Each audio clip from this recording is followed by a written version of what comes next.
Hey guys, so an article was put out today by Newsweek. It says over a dozen earthquakes strike California in 25 minutes. California has been rocked by a series of earthquakes overnight, with 13 rattling the state within just 25 minutes. The U.S. Geological Survey said that the first quake struck after midnight near the city of El Centro on Sunday, when most people would have been in bed at 12:36 a.m. PST. The first earthquake in a series measured 4.8 on the magnitude scale, meaning that although it can be felt, it should have caused little damage.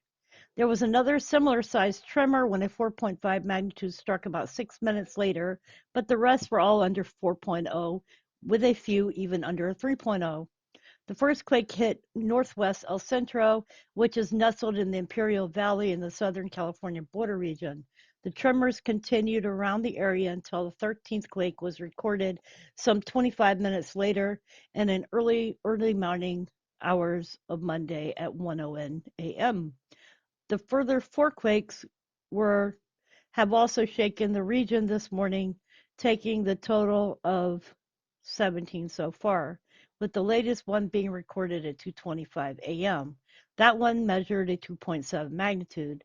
The National Weather Service San Diego office shared a map on social media site X, formerly Twitter, writing, "It has been a busy night to our east. Several small quakes have occurred in El Centro in the past 15 minutes.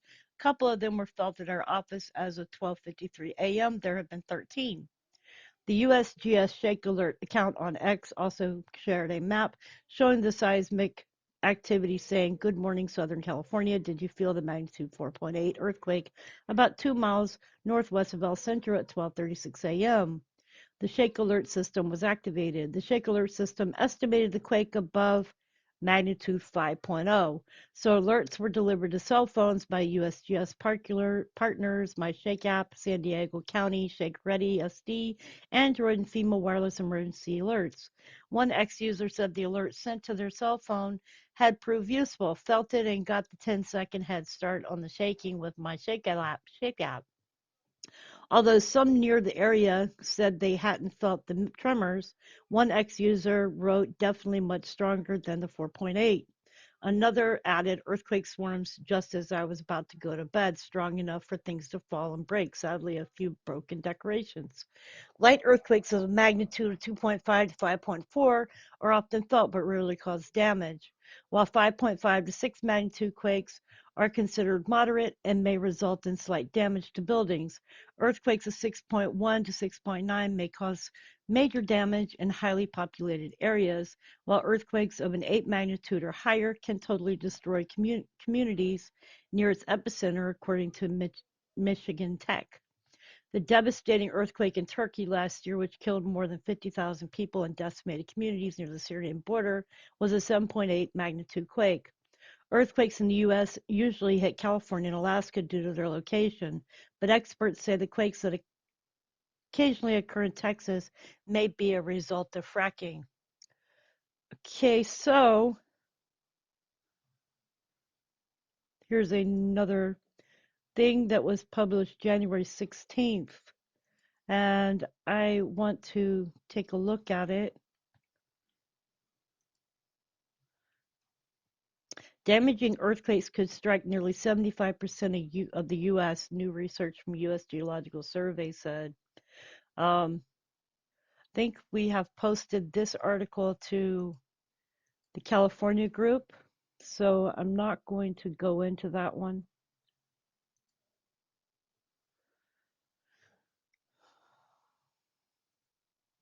And I want to see what other news has been posted for today for the earthquakes in California, as that is important.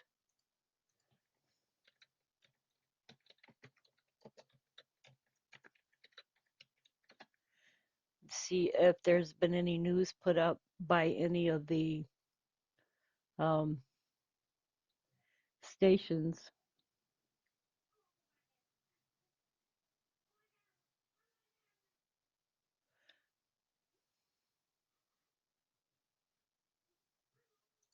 If you'll bear with me for one moment. They said that there were 29 tremors in under 12 hours. An active earthquake swarm is giving San Diego and Imperial counties little shakes. A series of earthquakes, the biggest, a tremor with a magnitude of 4.8, hit El Centro, California Monday morning and gave Imperial and San Diego counties a load of little shakes, according to the U.S. Geological Survey. The tremors just kept coming as the day continued. All this rumbling in an area of California near the Mexico border is the result of an active earthquake swarm, said Stephen DeLong, a supervisory research geologist with the USGS. It is likely happening on the southern San Jacinto Fault. So let's see where San Jacinto Fault is. Um,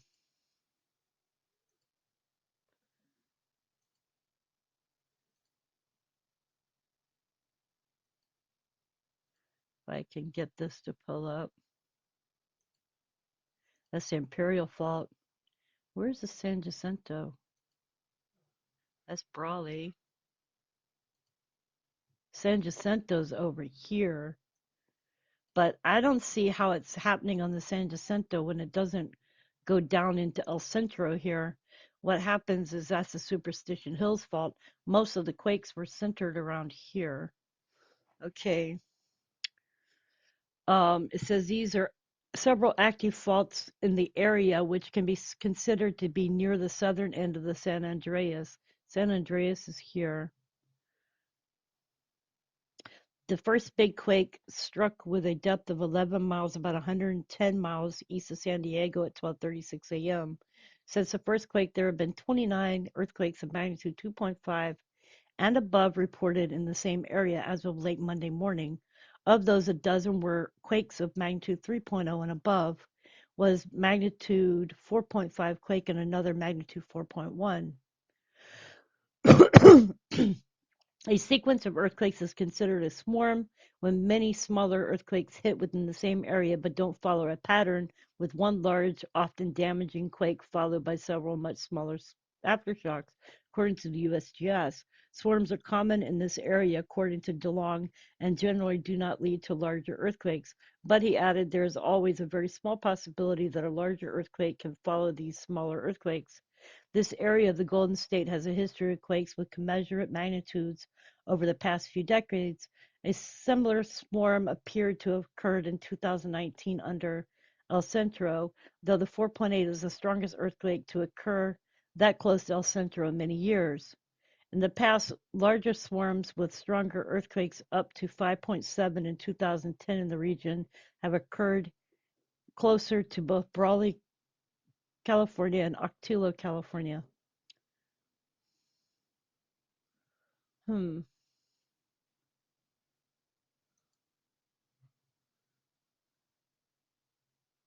I'm not seeing anything new.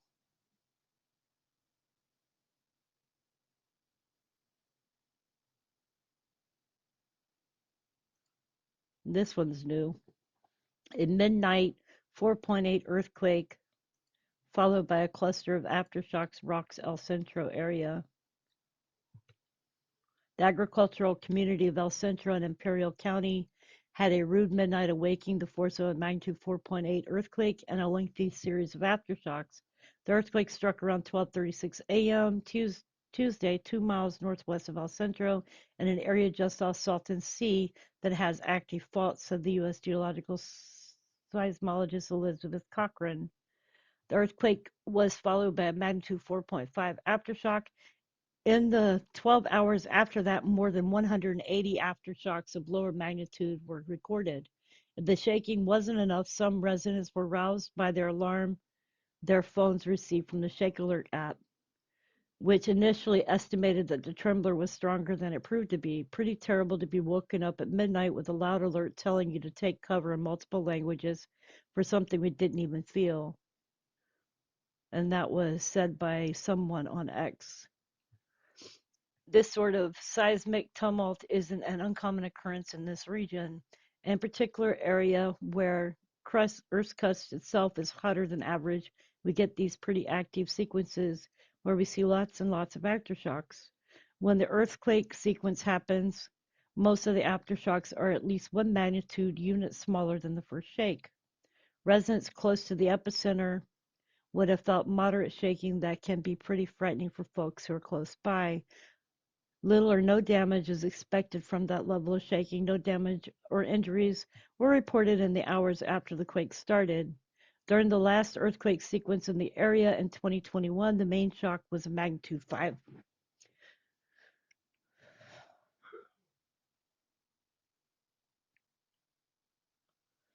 And I'm curious what geologists are saying, because if we're looking at all of this activity going on down here, what I remember, and I was talking to somebody about it earlier, was the mud pots that were going off the last time. And I don't remember exactly where they are, but I do know that we do have a volcano within this area, and that is the Prieto Cerro. So that's something to keep an eye out for. This is a cinder cone. I don't know if we have a view within this area. We do. So let's see if we can see this area. This is a cinder cone here.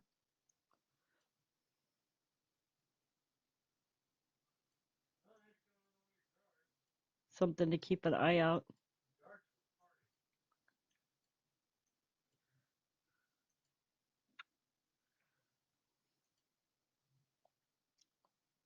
Looks like people have written all down in here. That is different.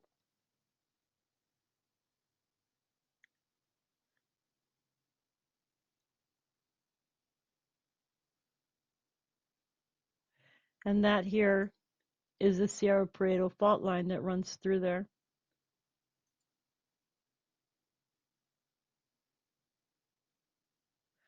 Anyway, that was just a short update on the news. Hope y'all are doing well. Please keep your eyes open. Please keep yourself safe. Please stay prepared, and much love. And if you'd like to help me out, I have a PayPal below the video. Much love.